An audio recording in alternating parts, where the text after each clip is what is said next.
Salut la compagnie, c'est Jules Melon et aujourd'hui dans un Ciné Critique, je poursuis ma rétrospective Superman au cinéma en attendant la version de James Gunn.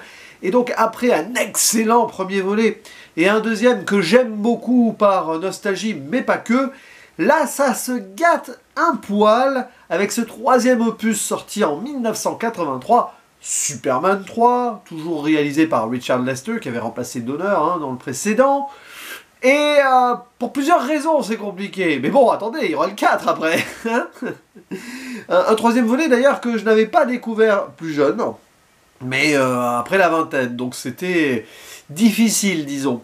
Et ça commence par le casting, les quelques soucis autour donc de cette œuvre, puisque nous retrouvons dans le rôle principal Richard Pryor. Oui, je le dis, c'est quasiment le premier rôle pour cet humoriste stand-up qui est d'ailleurs...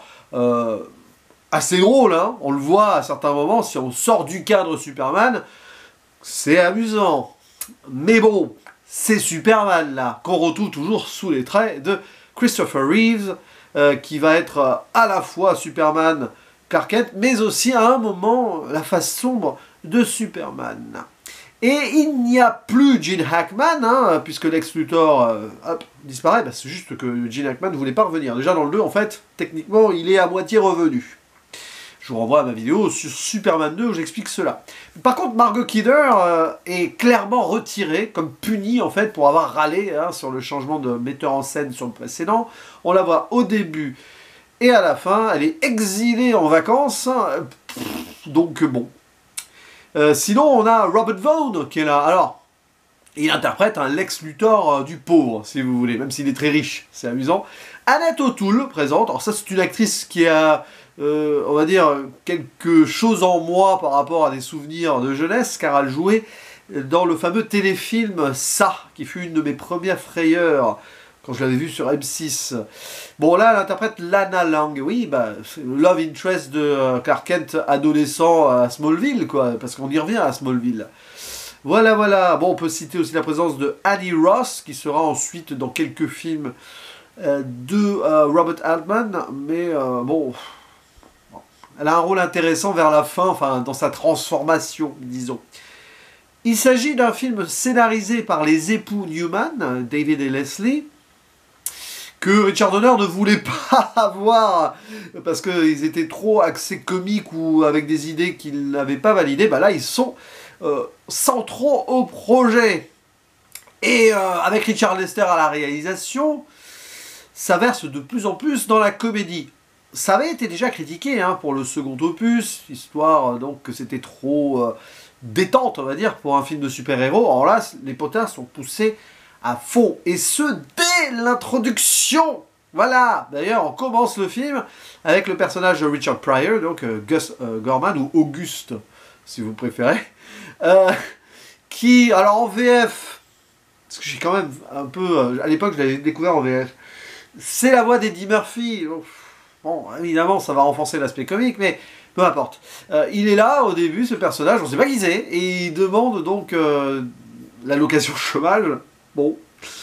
Et il n'a plus de droit, donc il doit trouver un travail. Et il va donc s'engager dans une sorte de société où il va avoir accès à l'informatique et détourner des fonds parce qu'il est doué. Voilà, c'est un génie de l'informatique derrière ses facéties. Et il va créer des soucis par la suite, parce qu'il va être utilisé par le grand patron, Monsieur Webster, pour... dominer le monde. Oui, parce que c'est ça, Webster, il veut contrôler le cours du café dans le monde, et peut-être, pourquoi pas, le pétrole. Il veut se venger de la Colombie, il faut se... Okay. Et il se dit qu'avec l'utilisation potentiellement de l'informatique, voire d'un super ordinateur, à un moment pas. Mais il y a Superman, heureusement qu'il est là. Sauf qu'au début, il en est réduit à régler des soucis qui sont très légers, et c'est là où on arrive à vraiment un désastre absolu. C'est cette introduction, au-delà donc de Richard Pryor, voilà.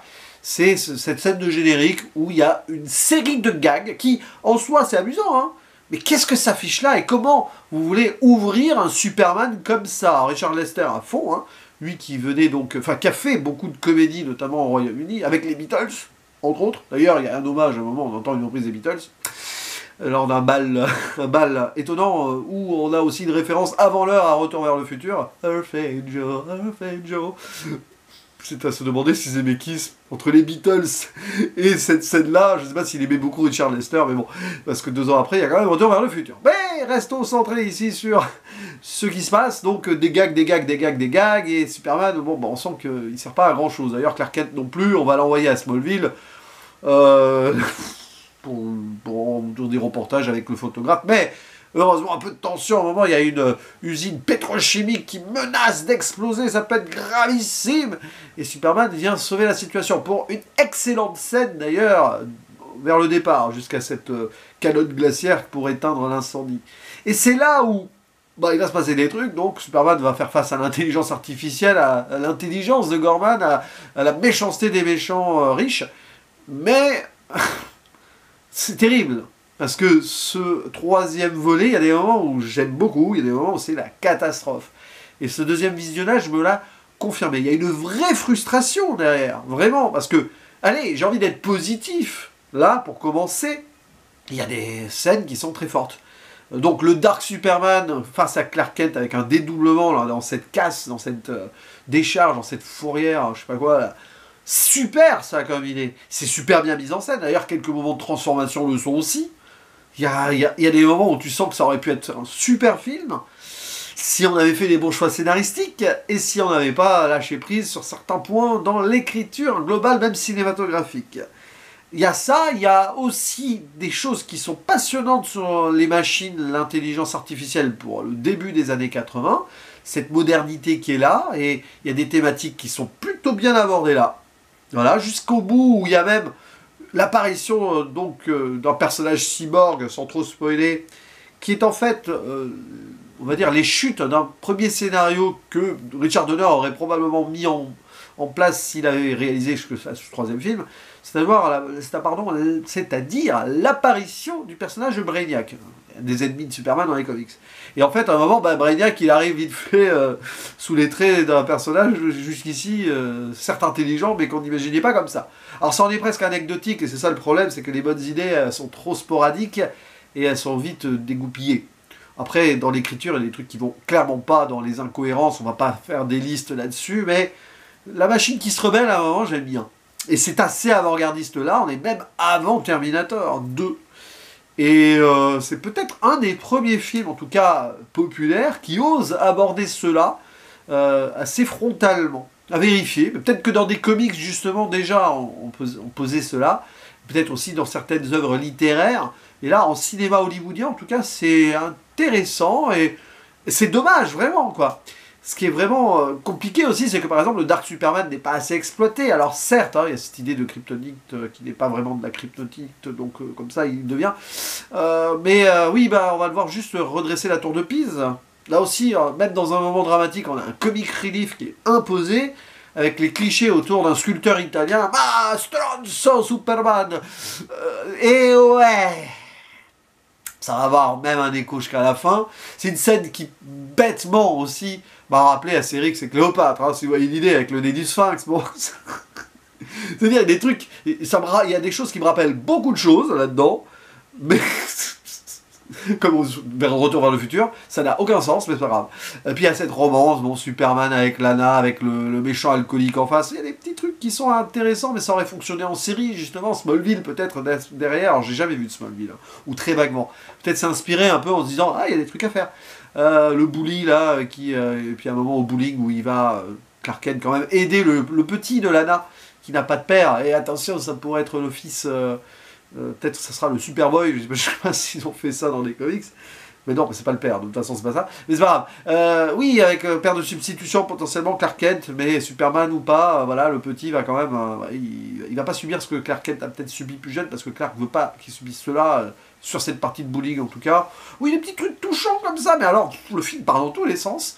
La menace principale aurait pu être beaucoup plus poussée et intelligente sur des points laids, mais on dégoupille tout. Et puis le problème, c'est Richard Pryor. Alors lui en tant que tel, il fait ce qu'il peut.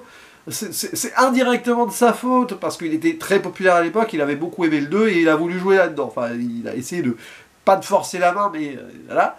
Et les producteurs ont vu là la possibilité d'être Monsieur Bankable qui arriverait à faire quelque chose d'extraordinaire par sa présence au niveau des entrées. Alors peut-être qu'il y a eu un succès, j'en sais rien, mais alors le ton n'est pas posé, quoi. Alors Richard Lester, il était content, il pouvait vraiment, on va dire, frontalement utiliser la comédie, mais bon, le problème c'est que Superman, alors l'équilibre a du mal à se faire, hein. Ce sont des scènes qui sont assez puissantes, et sur le Dark Superman, je vous avoue, voilà. C'est d'ailleurs un truc qui stigmatise le problème globalement, c'est quand il y a un truc en Colombie, il y a une tempête qui est déclenchée par un système météo contrôlé. Tiens, là aussi, hein, c'est avant l'heure, ce qui générera plus tard la théorie du complot autour du programme HARP. Je ne sais pas si vous en avez entendu parler. Soi-disant, le gouvernement pourrait contrôler la météo. Ah, les complotistes, oh là, pour le coup, dans un film de super-héros, pourquoi pas. Et donc, cette scène en Colombie où il arrête une tornade, une tempête, elle est juste racontée par le personnage de Gorman. On la voit même pas vraiment dans une idée d'épique. Hein. C'est ballot, c'est vraiment ballot. Voilà, on va passer aussi l'utilisation du personnage de Lorelai, qui va séduire Dark Superman en haut de la Statue de la Liberté. Bon, quand je vous ai dit que le personnage de Webster c'était Lex Luthor du pauvre, bah oui, jusque-là, quoi. Là, il n'a pas un bras droit qui est un petit peu comique, mais il a sa sœur qui est un peu... qui est tournée en dérision tout le film, mais elle est quand même beaucoup plus intelligente que le frère. Enfin, bon. Voilà, c'est vraiment dommage, parce que il y a des scènes qui sont quand même bien pensées. À un moment, quand l'intelligence artificielle prend un peu le dessus, ou je sais pas quoi, là, on voit des trucs très étranges, notamment vous savez, les signalisations des piétons, là, qui commencent à se battre, hein, le rouge et le vert, là. Les petits bonhommes. Comment on peut avoir cette idée-là? Mais c'est surtout voilà, le générique, le ton global. Ça reste quand même un film que j'avais peur en le revoyant, mais même si c'est difficile, si tu arrives vraiment à avoir un décalage et à accepter le second degré du bousin, tu te dis que c'est moyen bof, mais bon, ça passe. Surtout en ayant en tête le 4, qui fut vraiment une torture pour moi à l'époque. Et quand je vais le revoir, ça risque d'être très difficile. Mais bon, ça, vous en aurez, on va dire, mon compte rendu en temps voulu. Parce que oui, je vais en parler de ce Superman 4. Alors j'ai quand même beaucoup plus hâte de parler de Superman Returns après, qui est considéré comme le vrai Superman 3 hein, par beaucoup de gens. Et après, on verra bien ce que donne le Superman de James Gunn. Oui, parce que j'ai déjà évoqué ceux du DC Universe, les occurrences avec Henry Cavill. Et ça, c'est il y a longtemps, quand j'étais très mauvais en vidéo sur ma chaîne. Est-ce que je suis bien meilleur aujourd'hui? Pas tant que ça, des fois. Là, par exemple, ce matin, je suis très à la cool, donc ça part aussi dans tous les sens. Mais à l'image du film, donc finalement, ça colle bien. Voilà, n'hésitez pas à dire ce que vous pensez de ce film, malgré tout. J'ai envie de dire malgré tout. Parce que je vais pas le saccager. Voilà, c'est très mi-figue, mi-raisin, mais quand on essaye d'y voir des bonnes choses, c'est pas mal. En priorité, je finirai là-dessus, très bonne prestation, une nouvelle fois, de Christopher Reeve, qui est à fond dans le truc, et lui contre lui-même, enfin à un moment, avec le Dark Superman, très intéressant. Bon, évidemment, on tourne aussi en dérision le fait qu'il devienne sombre. On le voit alcoolique à jouer aux billes avec des cacahuètes, à casser un miroir et des bouteilles. Oui, super. Et à éteindre la flamme olympique. Ah, ça jette un froid, c'est le cas de le dire. Bref, mais lui, il est toujours au top. Vraiment. Bref. Allez, n'hésitez pas à dire en commentaire ce que vous pensez de ce troisième volet, et on en discute quand même, hein. On va peut-être un peu en rire, mais peut-être que je trouverai des gens qui apprécient vraiment ce Superman 3, après tout, pourquoi pas. Allez, je vous dis à la prochaine, ciao.